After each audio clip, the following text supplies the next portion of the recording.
بسم الله الرحمن الرحيم. الحمد لله رب العالمين، والصلاة والسلام على سيدنا محمد وعلى آله وصحبه أجمعين. منوكو كسيكا برنامجي بانكوازيم هي وسيادة المجالي بانكوازيا كاركم بناي فاتح الشيخ محمد سميع أم روداواني كالتركيا رويا براسي كارساتيكي دڵتەزێنە و سەقامگیربوونی ئاسایش دەستکەوتێکی گەورەیە بۆ هەموو ناوچەکە نەک هەر بۆ تورکیا و بەڕاستی ئەگەر بڵین ئەم نیعمەتە لەلایەن هەر کەسێک و فرامۆژ بکرێت جێ ئەوە نییە کە لەلایەن کۆمەڵێکە بەڕاستی هەموو ژیانە لە ئاسایش و لە خۆشگوزەرانی خەڵک و لە شەفەقەت و لە بەسەیە بەسەر بردبێ و تاریخ و مێژوویەکی گەورەیان هەبێت ناکرێ ئەمە بەڕاستی نادیدە بکرێ. ئیفرازاتی دوای ئەو ڕووداوانەی ئینقلاب کە ڕوویە ئیفرازاتەکان خراپ بوو ئەنا هەموو کەسێک منەوە ئەزانم وەکو مسلمان وەکو هاونیشتیمانی ئەم وڵاتەی ئێمە و وڵاتانی ناوچەکە هەمووی بەڕاستی زۆر پیان ناخۆش بۆ زۆر بەکارەساتی خۆیان زانیوە کاتێکە ڕووداوی وەکو ئینقلاب ڕووبا لە تورکیا. بەڵام ئیفرازاتەکە ئەو بوو کە بەڕاستی ئینسانت ئەبێ بڵێت کە ئیفرازاتێکی خراپ دوای ئەوە دروست بوو کە بەڕاستی گەر ئینسان حورمەتی ویژدانی خۆی بگرێت ناکرێت ڕازی بێ بۆ ئیفرازاتی کە باسەکرێت لە دام و دەستگاکانی حکوومەتی تورکیا یاخود لە ناوەندە ڕسمیەکانی تورکیا یاخود لە ڕاگەاندنی تورکیا یاخود لەو ناوەندەی کە ناوەندێکی شەرعی یاخود زانایانی ئەو وڵاتەیە. خۆ هێشتا وا ئەزانم کە قەوانی فیشەکەکانی ئینقلاب سارد نەبوو بوویەوە کە کۆمەڵی خزمەت یاخود بزافی خزمەت و هەروەها مامۆستا فەتحوڵڵا گوڵن کە ناڕەزایی ڕاستەوخۆ و هەروەها ئیدانەی ئەو ڕووداوە ئەو ئینقلابیان کرد. لەبەرەوە بەڕاستی ئەگەر ئێمە پرسیاری ئەوە بکەین کە چۆن لە کاتێکا کە سەرەتایی ڕووداوەکەیە سەرەتای ئینقلابەکەیە جێگی پرسیارەوەی بۆ تۆمەت بۆ خزمەت یاخود بۆ مامۆستا فەتحوڵڵا ئاماژە بەو ئەکرێ لە کاتێکا کە ئەو یەکەمین کەسەکان بۆکەوە ئیدانی ئەو ئینقلابی کردو و چاوەڕوانی بەرەنجامی ئینقلابیان نەک. و ئەزانم مامۆسایان و زانایانی تورکیا دەبوو شتێکی تریان بکردایە بێژگەلەوەی کە ئێمە لە دەستگا ڕسمیەکان و لە هەروەها لە ناوەندەکانە بیستمان و ئاگداری بووین ئەوەی کە ئێمە وەکو کەسێک لەم وڵاتەیە یاخود هاونیشتیمانی کە لە ڕاگەیاندنەکانە بیستمانەوە هەروەها لە شوێنەکانی تر کە ئایا زانایانی ڕسمی وڵاتی تورکیا زانایان و زانانی ئاینی ئەو وڵاتە چۆن ئەبوو بەم شێوازە مامەڵیان کردای لەگەڵ ڕووداوەکەیە کە فتوای تەخوین، فتوای تەکفیر، فتوای تەفسیقی کۆمەڵێک دەرکەن کە 50 ساڵ بۆ 6 ساڵە هەر خۆیان و هەروەها ئەو وڵاتە و هەروەها زانایانی ئەو وڵاتە و هەروەها دەسەڵاتداران شایەتی دەستپاکی، شایەتی شەفەقەت، شایەتی ئیمان، شایەتی خزمەتکردن، شایەتی بەرەو پێشبردننی دەستکەوتە گەورەکانی تورکیا، شایەتی پەروەردەکردنی مناڵانی وڵاتی تورکیا و هەموو ناوچەکە و شایەتی ئەوەی کە تەنانەت سەرۆکی ئەو وڵاتەوە هەروەها هەموو ناوەندە ڕسمیەکانی ئەو وڵاتە خۆیان کاتێ سەردانی هەریکێک لە وڵاتەکانی ئەفریقا سەردانی هەرێکێک لە وڵاتەکانی 160 وڵاتیان کردبێت شانازیان بۆ کردو کە ڕۆڵەکانی ئەوانن تورکیان پێش خستووەوە بەڕاستی نمونەیەکی جوانی مسلمان و نمونەیەکی جوانی ڕۆژهەڵاتی ناوەڕاستیان لە ڕۆژگارێکە پێشکەش بە دنیا کردووە کە زۆر هەموو دنیا پێویستی بەوەی بەڕاستی خەڵکی ئەم ناوچەیە نمونەیەک لە جوانی، نمونەیەک لە شەفەقەت و بەزەی، نمونەیەک لە ئینسان پەروەری پێشکەش بە بەشەریەت بکە. لەبەرەوە بەڕاستی ئەم ڕووبارە بە ناوی ڕووبارێکی لێخن و خوێناوی و ناشرینە کاتێکە بە ناوی فتواوە و بەڕاستی مەهزەلەیە ئەگەر فتوا بگاتەوە ئاستی لە هەموو ڕووداوێکی سیاسی ئینسان سەیری کۆمەڵێ زانا بکە کە دەرباری پێشەنگەکانی وڵات بن بۆی بزان ئەوان چیان بۆ دائەنێن بەو جۆرە جموجوڵ بکەن و بۆ جۆرەش بەڕاستی فتوا دەرکەن. ئەبوایە بەڕاستی زانایانی تورکیا و زانایانی ناوچەکەش و بەتایبەتی من خۆم لەو ڕۆژەوە کە ئەو ڕووداوە ڕوویاوە وەکو کەسێکی مسلمان وەکو کەسێکە لەم وڵاتەیە یعنی هاونیشتیمانی ئەم وڵاتم کە وڵاتی خۆمان کوردستانە بەڕاستی خەمبارین بۆی کە ئەو ڕووداوە ئەو ئینقلابە لە تورکیا ڕووبا لە ئێرانە ڕووبا لە هەر شوێنێکی ناوچەکە ڕووبا ئێمە یەکسەر کاریگەری بۆ سەر وڵاتی ئێمەشە بێ بۆ نیشتیمانەکەی ئێمەشە بێت چونکە هەر وڵاتی لەم منطقەیە بە سەقامگیری بمێنێتەوە بەڕاستی سوودی هەمومانی تایە. بەڵام ئەوەی جێی پرسیارە ئەوەیە کە بۆچی زانایانی ناوچەکە بە تایبەتی زانایانی حیجاز، زانایانی قەتەر، زانایانی وڵاتانی ئیسلامی هەتا ناوەندە ئیسلامیەکانی تر هەتا کەسایەتیە مسلمانەکانی تر ئەو کەسانی کە دوور و نزیک خزمەت بەڕاستی خزمەتی کردوون لە ڕێی ڕاگەیاندنەکانی لە ڕێی ئەوەی کە سەفەری بۆ ڕێخستون لە ڕێی ئەوەی کە زیاتر لە 15 ساڵە بەڕاستی هەمویان شارەزایی هەموو ئاکار و هەڵسو کەوتە جوانەکانی خزمەت بوون چۆن ئەکرێت بەڕاستی بەم جۆرە فتوا بدرێ بێدەنگی بکرێت لە مەسەلەیە کە منوە ئەزانم سورەتی حوجورات بواە پێشەنگی هەموو زانایانی وڵاتی تورکیا و هەروەها پێشەنگی هەموو زانایانی جیهانی ئیسلامی بۆ یاشکو لە سورەتی حوجورات کاتێک کە خۆی گەورە فەرمێ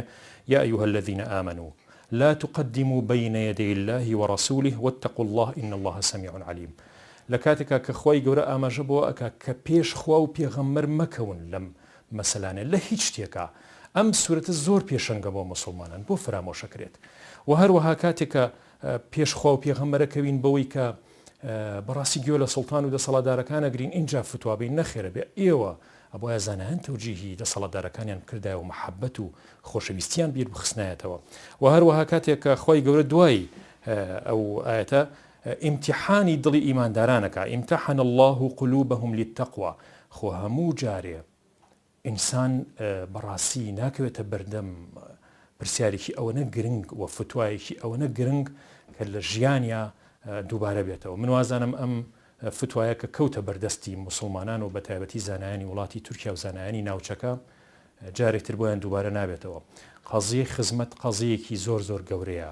قەزی ماوە سەفەت حوڵا قەزیە کە بەڕاستی امتحانێکی قورسە بۆ ڕۆژی قیامەتی هەموو زانایانە بەڕاستی کە ئەگەر ناحەقیان وتبێ یا حتا ئەگەر سکوتیشیان کردبێ خۆ ئەگەر سکوتیشیان لەم مەسەلەیە کردبێت ڕەنگە قەزەکە ئاوەنتر بێ و هەموو جارێ امتحانە ناکرێ ڕەنگە لە ژیانیان ناجارێتتر امتحانێکی وە قورس نەخرێتە بەردەمیان بەڕاستی لەبەرەوە من خۆم وەکو کەسێک وەکو مسلمانێکە لەم وڵاتەیە ئەگەر بەرنمەیەکی یاشتێکی بانکوازیم هەبێ لە دوور کە ئەم ڕووداوام بیستۆ بەڕاستی بەکارەساتی خۆم زانیوە بە جەرگ بڕانی خۆمم زانیوە بە مشکلەی خێزانی خۆم زانیوە کاتێک کە مامۆسایە لە وڵاتی تورکیا کاتێک لە سیبریا کاتێک لە ئەفریقا خزمەتە کات و من نتوانم دەستی یارمەتی بۆ مامۆسایەکی ئاوا کە خزمەت بە بەشەریەتەکە ئەمڕۆ بەشەرە زۆر پێویستی بۆیە کە خزمەت بکرێ زۆر پێویستمان بۆیە ناوی ئیرهاب و توندوتیژی لە ئیسلام دابماڕێ ئەگەر ئەم خزمەتە نمونەیەکی جوان نەبێت کێ نمونەی جوانی پێشکەش کردووە ئەگەر ئەم خزمەتە شتێکی جوانی پێشکەش بە بەشەریەت نەکردبێت کێ دەستی میهرەبانی ڕەحمەت و بەزەی ئیسلامی گەیاندۆتە سیبریا و گەیاندۆتە ئەفریقا یعنی ئەمە نادیدەکردنی خەڵکی تری مسلمان و خەڵکی تری باش نییە بەڵام بەڕاستی نمونەی خزمەت نمونەیەکە زۆر زۆر ناوازەیە لە سەدەی بیستەما لە سەدەیەکە کە تاریکایی ئیرهاب و توندوتیژی بە ناوی ئیسلام و گەیشتوتە چڵۆپۆپە چۆن ئەکرێ ئەمە نادیدە بکرێ بەڕاستی من حەزەکەم نمونەی شاهی نەقشبەند بێنمەوە ڕەحمەتی خوای لێبێت یەکێک لە موریدەکانی شاهی نەقشبەند جارێکیان ئەدا بەلای مەیخانەیەەکە کە نزیکی مەیخانەکە ئەبێتەوە سەیرەکات کۆمەڵێ عارەخۆر لە مەیخانەکەیەنە دەرەوە ئەویش لە دڵی خۆیان ئەڵێ الحەمدولله الحەمدولله کە یعنی من لەم کۆمەڵەیە نەبووم کە وەکو ئەوان عارەقم خواردبێت ئەڵێ خەریب بوو بەهۆی ئەو الحەمدوللایە کە لە شوێنی خۆیانم کرد کە غەڵەتێکی گەورەم کرد نەفسی خۆمم بە پاکزانی خۆمم بە باشزانی خەریب و عاقبەت خێریم بە نەسیب عاقبەت شەڕیم بە نەسیب ببێت یعنی من باشتر لەوان کە لە عارەخانەیە دەرەوە یعنی من ئوسلوب بە هەڵسو کەوت و مامەڵم لەگەڵ خوا باشتر لەوان خوا خۆی ئیزانێ من چیم ئەوە نەخۆم بە باش بزانم من لێمرا ئەو پرسیارە ئەکەم لە کاتێکا موریدێکی شاهی نەقشبەند ڕەحمەتی خوا لە خۆی لە موریدەکانیشی ئەم هەڵوێستە جوانی هەبێ نەبوو زانایانی مسلمان هەڵوێستێکی لەوە گەورەتریان هەبێت کە بەڕاستی لەم مەسەلەیە تەئەنیان کردایە لەم مەسەلەیە وەکوتم سورەتی حوجوراتیان بهێنایەتە پێش چاوی خۆیان کە ئینەمە المؤمنون ئیخوە لە کاتێکا کە مسلمانان برای یەکن ئەبوایە سڵحیان خستاتە بەردەمی بەڕێز ئۆردۆگان و هەروەها جەنابی مامۆستا فەتحوڵڵا و ناوەندگیریان لە مەسەلا بکرداوە هاتوچۆیان هەبوایە لە بینی پنسیلڤانیا و هەروەها لە ناوەندی ئەنقەڕەیە تاوەکو ناوەندگیریەک و سڵحێکیان کردایە نەک ئەوەی بەڕاستی ببنە دەرباری سڵتانەکان و هەرچی ئەوان وتیان بەهۆی ئەوەی کە لایەنگیریەکی حزبی بێت لایەنگیریەکی تائیفی بێ لایەنگیریەکی مادی و مەسلحی بێ کە بەڕاستی هەرەوەی لێ خوێنێتەوە لەو فتوا و لەو تەخوینەی کە لە عالەمی ئیسلامیە ئەگەر هەڵوێستێکی وا بنژێنرێ بەرامبەر بە خزمەتەوە بەرامبەر مامۆستا فەتحوڵڵا خود لە ناوەندەکانی تورکیایە یا ئەیها الذین آمنوا إن جاءكم فاسق بنبأ فتبينوا ئەگەر فاسقێک هات تبیان بکەن بزان وایە یاوان نییە لەبەرەوە من ئەدەبیاتی مامۆستا فەتحوڵڵا گوڵن لە ڕێی کتێبەکانی خوێندومەتەوە من خۆم وەکو باوکی تەلەبەیەکە کوڕەکەم 4 ساڵ لە قوتابخانەکانی خزمەت لە سەلاحەددین بووە بەڕاستی ئاشنای خزمەت بووم و سەفەرم لەگەڵا کردوون وەختی ئەم سەفەرانم کردو من بەڕاستی معجیبی هیچ ڕواڵەتێکی تورکیا نەبوون ئەوەی شتە جوانەکانی خزمەت منی سەرسام کرد لەبەرەوە یەکەم سەرسام بوونم بە شتەکانی خزمەت لە وڵاتی تورکیا لەو ئەدەبە جوانەی کە قوتابیەکانی تورکیا هەیەە لەو ئەدەبە جوانەی کە ڕۆڵەکانی خزمەت لە وڵاتی تورکیا دروستیان کردووە منێکە کوردی وڵاتێکی کوردستانی عێراقم لەم هەرێمەیە ئەژیم بەڕاستی کە کوردی باکوورە بینم 100 ساڵ لە ژێر تعزیب و ناڕەحەتیەکانی دەسەڵات دارانی تورکیا ژیاوە لە بەرەوە ئاسان نییە من قۆبوڵی تورک بکەم کە بەڕاستی کەسێکی باشە لەگەڵ منە بەڵام ئەوە خزمەت بوو بە ئێمەی سەلمان کە بەڕاستی لە ناو ڕۆڵەکانی تورکیایشا خەڵکی زۆر بە ئەمە خەڵکی زۆر باش خەڵکی زۆر پڕ لە شەفەقەت هەیە لەبەرەوە بەڕاستی تورکیا قەرزاری خزمەتەوە دەسەڵاتدارانی تورکیا قەرزاری خزمەتن کە بەڕاستی ڕوویەکی زۆر جوان و درەخشان و نەخشیوی وڵاتی تورکیایان پێشکەش کرد و بە تایبەتی لە ناوچە کوردنشینەکانی کوردستانی عێراق و کوردستانەکانی ترا ئەگەر ڕۆڵەکانی خزمەت نەبوایە هەرگیز نەیانەتوانی ڕوویەکی جوان پێشکەش بە وڵاتی خۆیان بکەن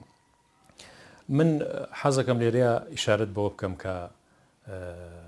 بۆ ماوەی 25 ساڵە متابعەیەکی وردی جیهانی ئیسلامیم هەبووە لە خوێندنەوە لە بینین لە هەموو ئەم شتانە وەکو کوردێکی موسڵمانی ئەم وڵاتە زۆر کەم تروسکایی ئەومان بینی کە کەسێک ئیدانەی ڕەوشت و ئاکارەکانی ڕژیمی پێشووی عێراق بکات لە عالەمی عەرەبیە بە تایبەتی لە هەموو ئەحزابە ئیسلامیەکانی عالەمی عەرەبیە شتی زۆر شەرمنانەمان بینی کە بەڕاستی تەخوین و خراپکرداری ڕژێمی پێشوو بەرامبەر بە کورد لە مەسەلەی ئەنفال لە مەسەلەی کیمیاباران لە مەسەلەی تەهجیر و تعریبی هەموو کوردستانە بکات تا ئێستا شتێکی جوانمان زۆر نەبینی بەڕاستی جێ ئەسەفا بەڵام مامۆستا فەتحوڵڵا لە وتاری ساڵی 1990 کە تاریخەکە خۆی بۆ خۆی تەوقیتەکە خۆی بۆ خۆی مەسەلێکی زۆر زۆر گرنگە